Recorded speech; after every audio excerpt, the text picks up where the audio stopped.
oceanographer Tom's family, his wife Juliet and their children, Cassie and Ben, embark on a luxury yacht trip in the Caribbean Sea. While Tom and Ben are fishing, and Cassie is engrossed in her gadget, Julia decides to swim. Suddenly, an unsettling feeling grips her, as though a massive, unseen danger is circling her. Despite the calm waters, a sense of dread builds. Meanwhile, the yacht's instruments malfunction, but Tom is too focused on fishing to notice. Julia's anxiety grows, and she starts to drown, screaming for help, though her family doesn't hear her over the water's eerie pull. Finally, Tom hears Julia's cries. He and the children rush to save her. He rushed to the helm and the yacht headed away.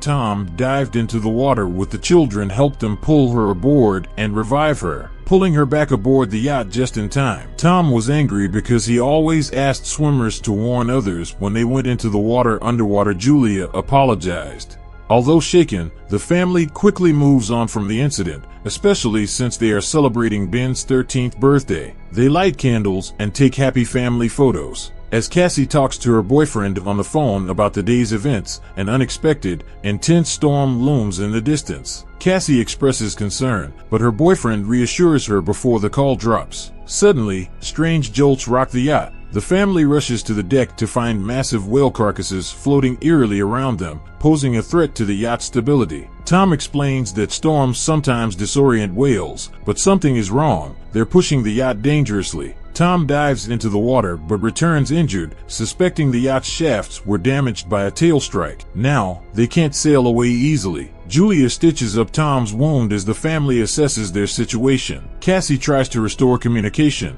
but the yacht has no signal. The radio is also dead. Tom calculates they have enough fresh water for 4 days, and since they're near a shipping route, he hopes for a rescue. However, strange sounds from outside interrupt their thoughts. When the family steps onto the deck, they witness glowing objects falling from the sky, closer and closer. In a desperate attempt, Tom restarts the engine and narrowly avoids being struck by the next object. As they realize the falling objects are artificial satellites, a powerful wind strikes, and the yacht's instruments go haywire. The terrified family takes shelter inside the yacht as it's violently tossed by waves. They brace for the worst, hearing a mysterious ringing sound that causes nosebleeds and nausea. Tom fires a flare gun to signal for help, but it's futile. After a harrowing night, the family is relieved to survive until morning, but their ordeal is far from over. The family survives, but there's a massive hole in the side of the yacht. Strangely, it's still afloat. When they step outside, they're shocked. The ocean has completely vanished, and their boat is now perched on a rocky outcrop in the middle of a barren desert where the sea once was. Tom tries to calm the family, assuring them that not everyone could have perished. As he takes measurements, he discovers the compass is malfunctioning. North isn't where it should be. He realizes the Earth's magnetic poles have shifted, a phenomenon that has happened in Earth's ancient history. This shift explains why the sea has retreated, leaving land exposed. Tom fears most of humanity might have been wiped out. Cassie, overwhelmed by this revelation,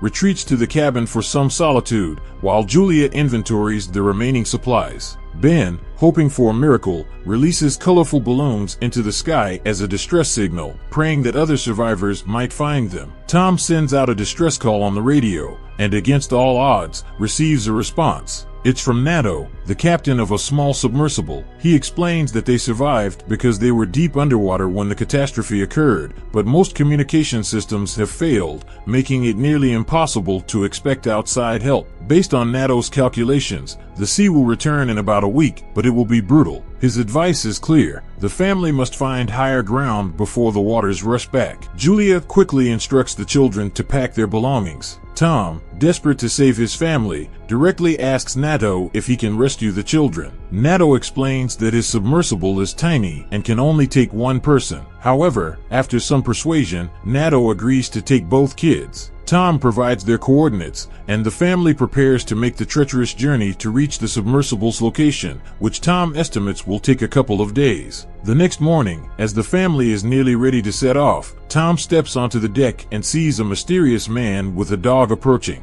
As Tom greets him, he notices the man is injured. Offering him water, Tom is caught off guard when the traveler suddenly punches him in the face. Julia rushes to her husband's aid, but the stranger plunges a makeshift weapon into Tom's chest. The dog keeps Julia at bay, while she stands frozen in horror. Realizing there is no way to save her husband, Julia sprints back to the yacht as the attacker pursues her, injuring her arm. Despite the pain, she climbs aboard, screaming for help. Hearing her, Cassie and Ben rush to her side, and together, they barricade the cabin doors. Julia quickly hides the children in a locker, giving Cassie the flare gun with strict instructions to use it only as a last resort. Meanwhile, the intruder breaks through the doors and begins searching the yacht. Julia, injured but determined, hides in the back bathroom, tending to her wound. The attacker, clearly famished, heads to the galley for food. After grabbing a can, he starts searching the yacht more thoroughly. Julia, arming herself with a kitchen knife, hides beneath the boat by jumping overboard. The killer peers through the hole in the yacht, but doesn't spot her. However, his dog attacks Julia, forcing her to kill it. Hearing the dog's yelp, the attacker steps outside and discovers the dog's lifeless body. While he's distracted, Julia climbs back onto the yacht through a porthole on the opposite side, but falls straight into the killer's hands. He beats her, throwing her onto the couch and gripping her throat, trying to strangle her. Cassie, witnessing the attack, knows it's time for the last resort. She opens the locker and fires the flare gun at the man, injuring him. The flare, however, ignites the yacht. As the fire spreads, Julia orders the children to flee. Injured but determined, the killer tries to attack again. Julia kicks him away, grabs their pack bags, and jumps overboard. Outside, Ben finds his father's body. Cassie, heartbroken, rushes to it, sobbing over her father's lifeless form. Julia kisses her deceased husband, but realizes they must leave. The killer leaps from the burning yacht as it explodes, forcing Julia and the children to flee across the barren desert. They find temporary shelter in a rocky canyon with a small stream, but the water is salty and undrinkable. Cassie shares the last drops of water with Ben, but he refuses, guilt-ridden,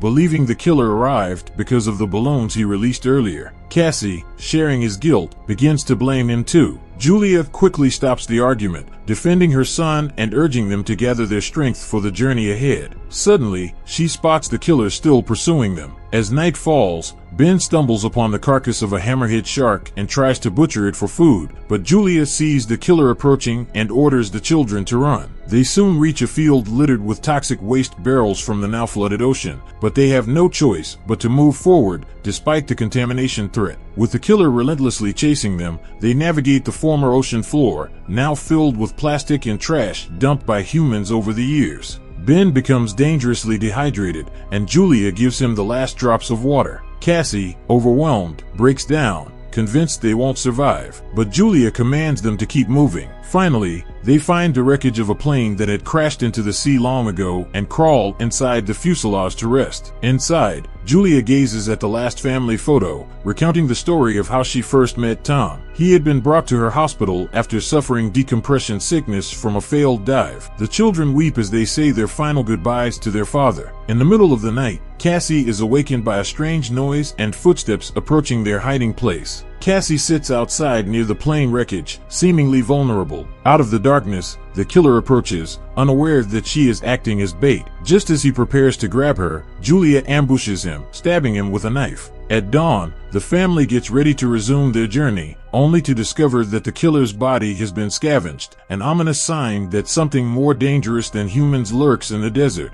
As they move forward, Julia consults the map, but Ben suddenly rushes ahead toward a salty puddle, desperate for water. Despite Julia's shouts, he takes a few gulps before she pulls him away. Shortly after, he becomes sick. They stumble across some plastic chairs and use them to build a makeshift shelter from the scorching sun. While resting, Julia hears strange, unsettling sounds. Realizing they're in danger, she quickly wakes the children, and they start running. In the distance, they spot a large, stranded ship surrounded by crashed shipping containers and a few wandering survivors. Julia calls out to them for help, but they ignore her warnings, racing into a container and locking the doors. It becomes clear why. They are being pursued by thousands of giant crabs. Julia, Cassie, and Ben climb onto a container to escape, but the crabs manage to wound Julia in the leg. From their vantage point, they watch helplessly as the crabs penetrate the locked container, killing everyone inside despite their frantic attempts to defend themselves. Julia ties the scarf around her wounded leg and passes out. The next morning, Julia wakes up alone and terrified, calling for her children. She soon discovers that the crabs have moved on, and Cassie and Ben had gone down to search for food and weapons. While Julia cauterizes her wound, Ben examines the found weapons, and they scavenge the containers for supplies. Among the belongings of one of the deceased, Julia finds a radio and contacts Nato. He responds, explaining that he was also attacked by deep-sea arthropods. Based on his observations, the sea will return soon, which explains why these creatures have surfaced. Julia begs Nato to save her children, but she's unsure of where to go after losing their map. Firing a flare, Ben spots the direction, and the family rushes toward it. Soon, they see Nato's yellow submarine in the distance, but the rough terrain of the exposed seabed makes the journey difficult. Cassie grows frustrated with Julia's constant talk about saving the children, but Julia refuses to answer, determined to push them forward. As they trek through a canyon contaminated with toxic waste, a sudden rock slide separates Julia from the children. Despite Cassie's hesitation, Julia pleads with her daughter to save Ben. Reluctantly, Cassie agrees, and she and Ben manage to escape the canyon and reach the submarine. But when they enter, it's eerily empty, until suddenly, Nato appears. As Nato, badly wounded, emerges from behind the submarine, he admits that his chances of survival are slim. He orders Cassie and Ben to board the vessel, but Cassie, determined to save her mother, races back to help Julia, who is barely fending off the approaching crabs. With her ammunition nearly depleted, Julia fights desperately. Cassie climbs over the rock barrier, extending her hand just in time. Together, they manage to reach the submarine moments before the crabs overrun the area, their claws claiming Nato as their next victim. Once aboard, the family braces as a massive ocean wave suddenly appears on the horizon. The powerful surge lifts the submarine, dragging it across the jagged rocks. As Julia watches, memories of the past few days flash before her eyes, and she passes out from exhaustion. When Julia regains consciousness, she finds the submarine at a standstill. Opening the hatch, the family emerges to a shocking sight. They have been carried to a ruined city, now submerged and devastated by the returning ocean. Subscribe to watch more videos like this. Leave a comment about your favorite movie, and we will make it next. Thanks for watching.